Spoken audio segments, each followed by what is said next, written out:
नवीन व्हिडिओसाठी चॅनलला like, comment, share, subscribe करायला विसरू नका.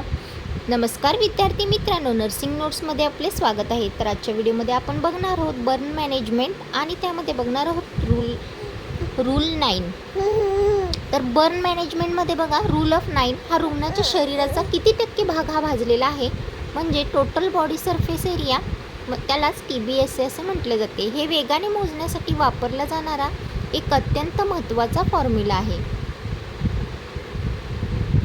30% बर्न हा सर्व्हर म्हणजेच गंभीर बर्नमध्ये मोडतो. बघूयात रूल ऑफ 9. 9चा नियम. प्रौढांसाठी या नियमानुसार शरीराच्या वेगवेगळ्या भागांना 9% किंवा त्याच्या पटीने विभागले आहे. शरीराचा भाग आणि टक्केवारी बघूयात. शरीराचा भाग डोकं आणि मान.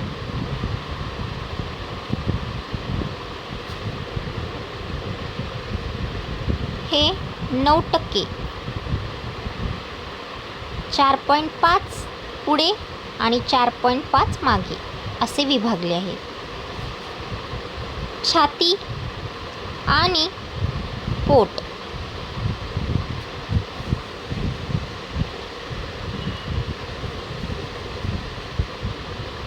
हे 18%, 9% छाती आणि 9% पोट असे विभागले आहे. पाठ बघूया. पोस्टेरियर ट्रंक म्हणजे मागची बाजू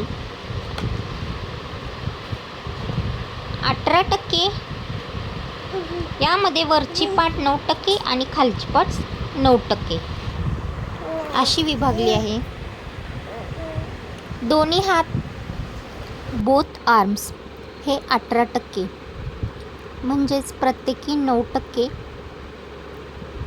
यामध्ये 4.5% पुढे आणि 4.5% मागे असे विभागले गेलेले आहेत. त्याचप्रमाणे दोन्ही हात बोथ आर्म्स 18%, प्रत्येकी 9%, आणि हे जे राईट ॲरो आहे तिथे राईट साईडला असं ॲरो करायचं आहे, ते सिम्बॉल आलेलं नाही. 4.5% पुढे आणि 4.5% मागे. गुप्तांग पेरिनियमचा भाग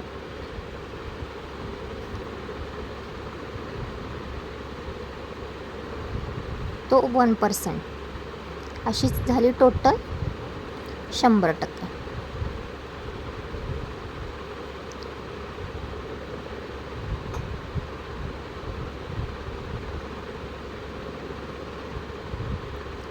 %30 बर्न,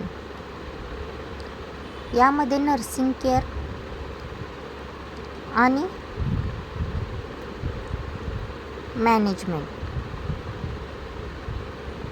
30% बर्न किंवा त्यापेक्षा जास्त बर्न असलेल्या रुग्णामध्ये बर्न शॉक म्हणजे द्रव पदार्थाची कमतरता होऊन धक्का बसणे. बर्न शॉक होण्याची दाट शक्यता असते, त्यामुळे पहिल्या 24 ते 48 तासातील नर्सिंग केअर खूप महत्त्वाची असते.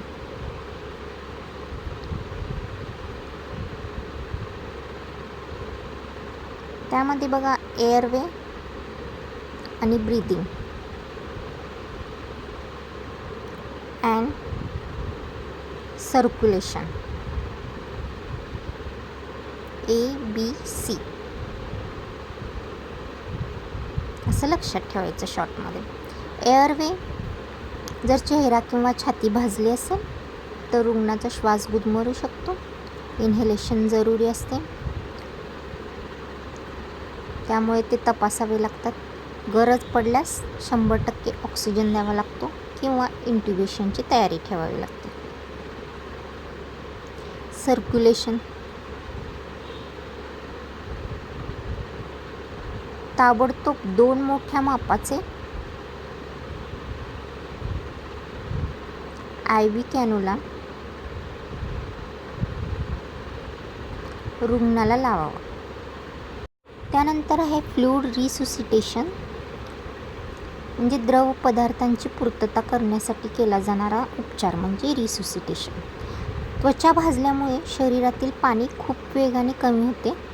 यासाठी पार्कट फॉर्म्युला वापरून 24 तासाचे फ्लूइड कॅल्क्युलेशन केले जाते. तर हे कॅल्क्युलेशन बघा, एकूण fluid, lactated Ringer's 4 ml into weight, kg जे मोजतात वेट, बर्नची टक्केवारी, किती भाजलं गेलेलं आहे त्याचं प्रमाण. देण्याची पद्धत, यातील पहिले 50% फ्लूइड पहिल्या 8 तासात दिले जाते आणि उरलेले 50% फ्लूइड पुढील 16 तासात दिले जाते.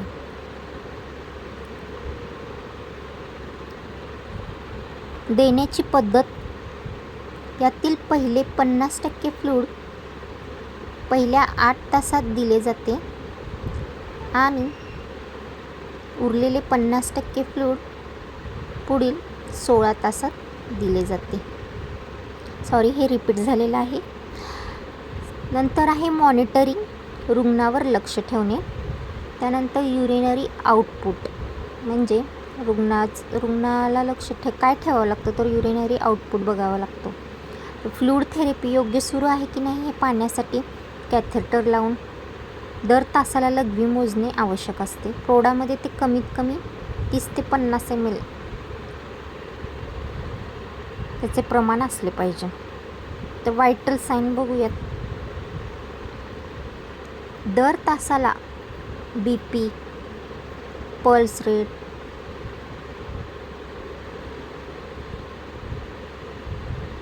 आणि SpO2ची नोंद ठेवणे. इन्फेक्शन कंट्रोल, इन्फेक्शन होऊ नये यासाठी काळजी घेणे. भाजल्यामुळे त्वचेचे संरक्षण कवच नष्ट झालेले असते, त्यामुळे इन्फेक्शन लगेच पकडण्याची संभावना असते. त्याचा धोका कमी होण्यासाठी त्याच्यावर लक्ष ठेवावं लागतं. व्यवस्थित उपचार केले गेले पाहिजे. रुग्णाला हाताळताना नेहमी स्ट्रिक्ट असेप्टिक टेक्निकद्वारे हाताळले पाहिजे, म्हणजेच निर्जंतुक पद्धतीने. मास्क, गाऊन आणि ग्लोव्ज यांचा वापर केला गेला पाहिजे. डॉक्टरच्या सल्ल्याने TTचं इंजेक्शन, टेटनस टॉक्साईडचं इंजेक्शन दिले पाहिजे. त्यानंतर बर्न झालेल्या जखमांना नॉन-स्टिक ड्रेसिंग केली गेली पाहिजे. पेन अँड न्यूट्रिशन मॅनेजमेंट, वेदना आणि पोषण बघूयात. तर पेन कंट्रोलसाठी काय करावं लागेल, तर तीव्र वेदना कमी करण्यासाठी डॉक्टरच्या सल्ल्याने IV मार्गे वेदनाशामक औषधे द्यावी लागतील. उदाहरणार्थ मॉर्फिन. बर्नच्या रुग्णांना IM किंवा सबक्युटेनियस इंजेक्शन देऊ नये, कारण ते शोषले जात नाही. न्यूट्रिशन, 30% बर्नमध्ये शरीराची चयापचय क्रिया खूप वाढते.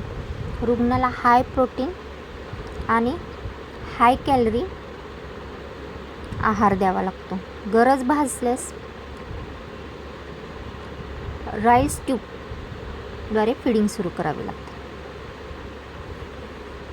थोडक्यात नर्ससाठी महत्त्वाचे मुद्दे बघा. की टेक अवे, 30% बर्न रुग्णामध्ये पहिल्या 8 तासात फ्लूइड रिससायटेशन वेळेवर करणे, दर तासाला युरिनरी आउटपुट तपासणे आणि इन्फेक्शन रोखणे या गोष्टींना प्राधान्य दिले.